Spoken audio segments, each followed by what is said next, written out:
கருட பஞ்சமிக்கு முன்பு வர்ற நாள் தாங்க நாக சதுர்த்தி. இந்த நாளை பார்க்கடலிலிருந்து வெளிவந்த ஆழகாலத்தினை சிவபெருமான் உண்டதாக சொல்லப்பட்டிருக்காங்கங்க.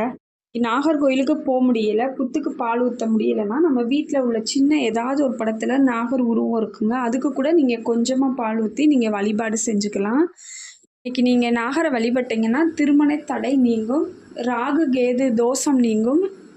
நீர்நிலைகளில் தண்ணி எடுத்துகிட்டு வந்து நீங்கள் நாகருக்கு கூட அபிஷேகம் பண்ணலாம் தண்ணியில். இந்த நாக சதுர்த்திக்கு இன்னொரு சின்ன கதை இருக்குங்க. நாகங்கள் தீண்டி ஒரு சகோதரர் வந்து இறந்துடுறாருங்க. உயிரிழந்த சகோதரர்களை மீட்டி தர சொல்லி அந்த பெண் வந்து நாகராஜனிடம் வேண்டுறாங்க.